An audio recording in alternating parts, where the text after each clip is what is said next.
제13장 연립방정식의 1단원 연립 1차 방정식의 해법을 설명해 드릴게요. 연립 1차 방정식 해법은 중학교 과정과 많은 부분이 겹치기 때문에 큰 어려움 없이 이해할 수 있을 거라 생각이 듭니다. 한번 시작해 볼게요. 자, 1번에서는 연립 방정식 해법은 기본적으로 세 가지를 사용합니다. 첫 번째 가감법, 대입법. 가감법과 대입법은 중학교 과정에서 이미 사용해 봤을 거고요. 이 등지법이라는 것은 나중에 문제를 보면 설명을 해 드릴게요. 기본적으로 근데 세 가지 모두 뭐냐면 미지수를 줄이는 겁니다.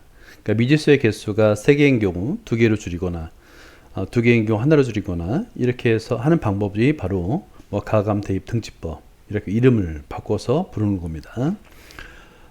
그 다음에 2번을 볼까요? 연립 1차 방정식의 해의 개수인데요.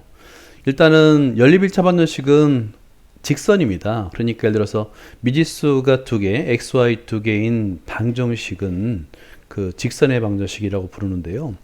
2개의 직선이 서로 한 점에서 만나게 되면 하나의 해를 가지고요. 그 다음에 만약에 일치하면 무수히 많은 해를 가지게 되겠죠. 그리고 평행하면 해가 없습니다. 이 세 가지를 나타내는 건데요. 그걸 어떻게 하냐면 우리가 보통 x의 개수, y의 개수, 상수항을 a, b, c 또는 a', b', c'를 나타냈을 때 x의 개수의 b와 y의 개수의 b가 서로 같지 않으면 기울기가 다르면이에요. 한 쌍의 해를 갖습니다. 기울기가 다른 직선은 오직 하나의 한 점에서 만나잖아요. 그죠? 자, 그런데 x의 개수와 y의 개수와 상수항의 개수가 모두 같으면 이건 일치인데요. 해가 무수히 많습니다. 이걸 부정이라고 부릅니다. 그리고 x의 개수와 y의 개수는 같지만 상수항의 개수가 같지 않으면, 그러니까 기울기는 같지만 y절편이 다른 경우는 해가 없습니다. 평행하다는 경우입니다. 그래서 이 세 가지 경우로 나눠 생각할 수가 있습니다. 연립 1차 방정식 해법은 중학교 과정을 생각하면 돼요. 미지수를 줄인다라고 생각하면 되는데요. 그 줄이는 방법은 편한 대로 사용하면 됩니다. 가감법을 써도 되고요. 대입법을 써도 돼요. 상관이 없습니다. 뭐 등지법을 써도 됩니다. 이 등지법이라는 게 뭐냐면 여기서는 약간 문제 설명해 드린다고 했죠. 이게 좀 생소할 수 있는데 보통 미지수가 2개인 경우, xy 2개인 경우 y는 또는 x는 꼴로 변형할 수 있습니다. 대부분의 식은요. 그랬을 때 두 식 모두 x는 또는 y는 꼴로 바꾸는 거예요. 그렇게 된다면 둘 다 y값이니까 우변도 같아야 되겠죠. 즉 3-2x와 x-9가 서로 같다라고 나타내는 걸 등지법이라고 하는데 사실 정확히 따지면 대입법이라고 봐도 돼요. 그죠? 이걸 등지법이라고 부른다. 용어만 이런 게 있구나라고 알고 있으면 됩니다. 다음에 연립 1차 방정식의 해의 개수인데요. 해의 개수는 아까 말씀드린 대로 아까 이제 설명한 부분을 자세하게 설명하는 건데 직선이라고 그랬잖아요. 간단하게 직선이기 때문에 당연히 기울기가 같지 않으면, 예를 들어서 이거예요. x의 개수의 b와 y의 개수의 b가 다르다는 얘기는 기울기가 같지 않다라는 거예요. 그러면 두 개의 직선은 한 점에서 만납니다. 그 만나는 점을 구할 수 있다라는 거예요. 당연히 구할 수 있죠. 왜냐하면 가감법이나 대입법을 쓰면 지금 굉장히 x의 값이나 y 값이 복잡해 보이긴 하지만 별거 아닙니다. 가감법이나 대입법을 사용해서 구할 수 있다라는 겁니다. 이 두 번째가 뭐냐면 기울기도 같고 상수항까지 모두 같은 거예요. 일치라고 합니다. 일치인 경우는 모든 점에서 만난다고 할 수 있으니까 무수히 많죠. 부정이라고 부르고요. 그 다음에 세 번째가 바로 평행인데요. 기울기는 같고 상수항이 다른 경우입니다. 그죠? 이런 경우는 만나지 않으니까 당연히 해가 없다, 불능. 해가 없다, 불능이라고 합니다. 이 세 가지 경우가 있다를 이해할 수 있어요. 그래서 문제를 풀다 보면 해가 오직 하나 존재하지 않을 수도 있습니다. 예를 들어서 1번 같은 경우에 열심히 가감법, 대입법을 써서 전개를 했더니만 0x 플러스 0y는 0을 만족하는 거예요. 이건 xy 값에다 무슨 값을 어떤 수를 대입하더라도 다 항상 만족하죠. 해가 우선 많은 거고요. 2번을 풀었더니 0x 더하기 0y는 1이 됐어요. 이걸 한번 네모를 해줄까요? 첫 번째 1번이고요. 이게 중요합니다. 이런 식이 나오면 당황하지 마세요. 0x 더하기 0y는 1이 됐습니다. xy 값에다 어떤 값을 대입해도 좌변은 항상 0인데 우변이 1이 됐잖아요. 이런 조건은 만족할 수가 없죠. 존재하지 않으므로 불능, 해가 없다라고 쓰면 됩니다. 예제 13-1번을 볼까요? 13-1번에서 일단은 미지수에 개수에 미지수가 들어가도 상관없어요. 일단은 무엇이 이제 어떤 것만 조심하면 되냐면 여러분 문자로 나눌 때는 그 문자가 0인 경우에 반드시 주의해야 됩니다. 그러니까 숫자는 0인지 아닌지 금방 알 수 있잖아요. 하지만 문자는 특별한 조건이 없기 때문에 0일 수도 있다는 얘기예요. 근데 0으로 나눌 수는 없습니다. 그것만 주의하면 되는 거예요.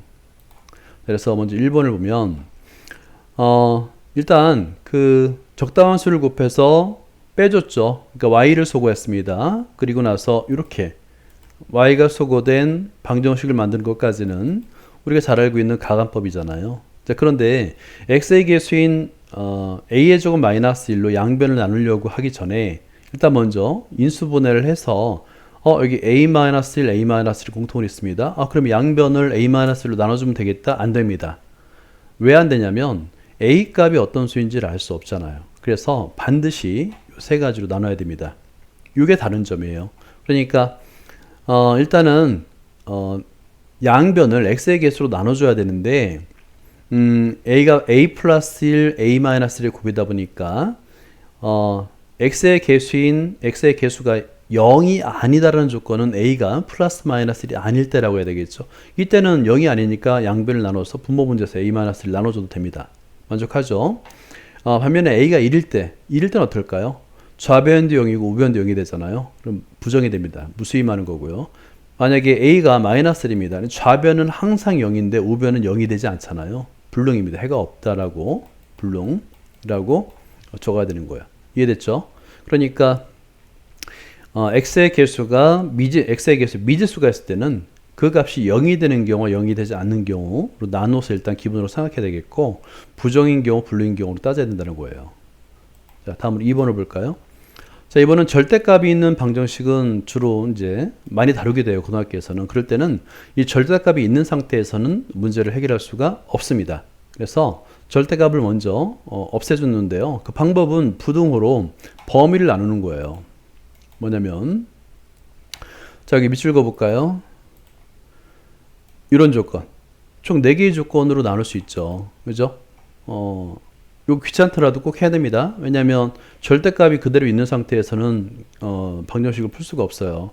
따라서 예를 들어서 이 첫 번째 조건을 보면 x도 0보다 크거나 같고 y도 0보다 크거나 같으면 x가 되죠. 그리고 그냥 y가 되니까 3y가 되잖아요. 그죠? 이렇게 만약에 둘 다 없습니다. 그러면 마이너스 x 플러스 2y는 마이너스 1, 2x 마이너스 3y는 12 이렇게 쓴 다음에 연립방정식을 풀어야 되는 거예요. 그래서 4가지 경우로 반드시 나눠라. 나눠야 된다. 자, 그러면 자 보세요.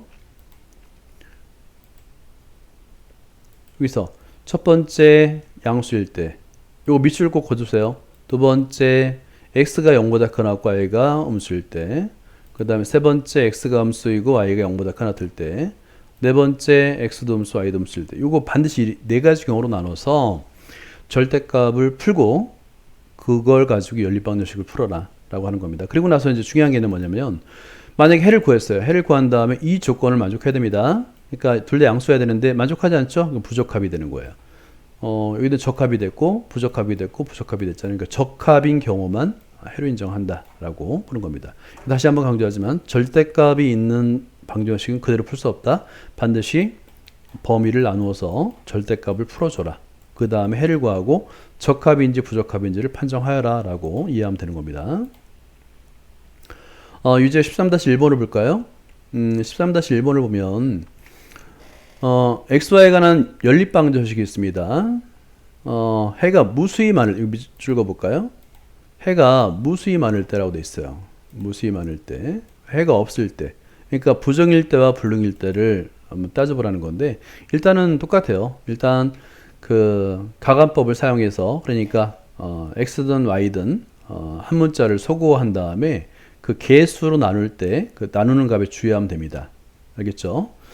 자, 그 다음에 13-2번도 보면 절대값이 있으니까 이 절대값을 풀어줘야 된다 그랬죠? 그러니까 절대값 x, 절대값 y가 나왔으니까 앞에 유제와 똑같이 4개의 범위로 나눠줘야 됩니다. 반드시. 알겠죠? 자, 이거 풀이를 볼게요. 미리 유제 풀이를 찾아놓지 않아서 좀 오래 걸릴 것 같습니다. 잠깐만 기다려주세요. 13으로 가서요. 13-1번으로 가볼게요. 여기 있네요. 찾았습니다.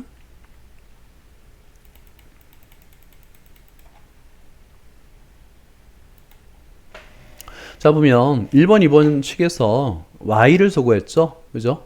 그러니까 y 이렇게 가감법을 사용해서 하나의 미지수를 소거하는 것까지는 알겠죠. 그런 다음에 x의 개수가 m에 관한 2차식인데 인수분해를 했더니 이렇게 3n-2와 n-2로 됐더라. 그럼 양변을 무조건 이거로 나누는 게 아닙니다. 나누는데 조건이 있는 거예요. 근데 여기서는 아예 무수히 많을 때와 그 다음에 없을 때로 나누어서 생각했기 때문에 예를 들어 무수히 많을 때는 m이 2일 때죠. 요 값이 0일 때 양변에 n-2가 있기 때문에 m이 2일 때는 좌변도 0, 우변도 0이 되니까 무수히 많을 조건을 만족하고요. 두 번째, 해가 없을 때는 한 변만 0이 되는 경우예요. 그러니까 좌변이 0이거나 우변이 0이 아니고 또는 좌변이 0이 아니고 우변이 0일 경우 이런 경우로 나누는데 일단은 여기서 보면 m이 3분의 1 때는 좌변이 0이 되잖아요. 근데 우변이 0이 되지 않죠. 그래서 m이 3분의 2이면 해가 없다라고 나타낼 수가 있는 겁니다. 자, 그 다음에 13-2번을 보면 아까 말씀드린 대로 범위를 반드시 나눠서 해를 구하고요. 적합한지 적합하지 않은지 이 범위에 속하는지 해당되는지를 확인해야 됩니다.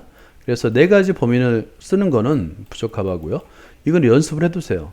이거는 자주 나오니까 미지수가 두 개의 미지수의 절대값이 있는 경우에 범위를 나누는 방법. 물론 이제 딱 절대값 x, 절대값 y가 아니라 뭐 절대값 x-2, 뭐 절대값 y 플러스 3 이렇게 되는 경우도 있어요. 상관없습니다. 그것도 나누는 방법 똑같습니다. 그 절대값 안에 0이 되는 값을 기준으로 나누는 거예요. 그래서 이렇게 나누고 적합과 부적합을 따져서 적합에 해당되는 것만 해로 인정한다라고 생각하면 되는 겁니다.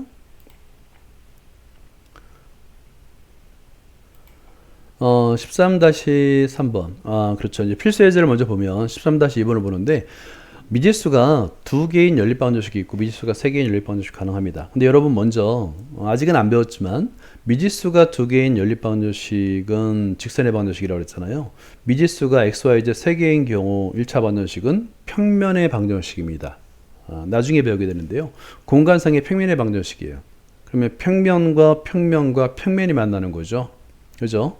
그렇게 한번 생각을 해보세요.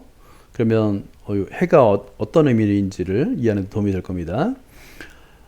여러분이 이제 그 지오지브라를 선생님이 알려줬는데 지오지브라를 가지고 이 세 개의 식을 한번 입력해 보세요. 그러면 평면과 평면이 만약에 만나게 되면 하나의 교선이 만들어지잖아요. 그죠? 그 공통 교선을 가질 때 해가 무수히 많은 것이고요. 그 다음에 그 교선과 평면이 그냥 한 점에서 만날 수도 있어요. 그죠? 먼저 연립방정식의 기본 해법은 이거 밑줄 그어볼까요? 하튼 미지수를 줄이는 겁니다. 연립방정식의 기본 해법의 기본은 미지수를 소거해서 미지수를 세 개에서 두 개에서 하나로 줄여가는 과정이 바로 풀이 과정인 거예요. 자, 그러면 1번은 두 개씩 묶어서 계산해줘서 Z를 소거해서 X, Y에 관한 2차 방정식 두 개를 만들어줬고 그런 다음에 다시 가감법 또는 대입법을 사용하면 X값 구하고 Y값 구하고 Z값 구할 수 있는 거예요. 이해되죠? 그러니까 먼저 한 미지수를 줄여서 미지수가 두 개인 연립방정식을 만들고 푸는 겁니다. 마찬가지죠. 이번에도 Z를 소거해서 X, Y에 관한 두 개의 방정식을 만들어 주고요. 다시 가감법을 썼네요. 써서 X를 구하고 Y를 구하고 Z를 구하는 겁니다. 이해되죠? 그 다음에 13-3번 이것도 연습을 한번 해보세요. 다른 건 몰라도 다른 거는 좀 비슷하지만 3번은 좀 독특하긴 하죠. A equal B equal C equal이잖아요. equal 0이라고 됐잖아요. 그죠? 이런 방정식은 어떻게 세우는지도 여러분이 이해하면 되는데 두 개씩 묶으면 돼요. 저거는 이제 풀이 과정을 보고 설명을 해드릴게요.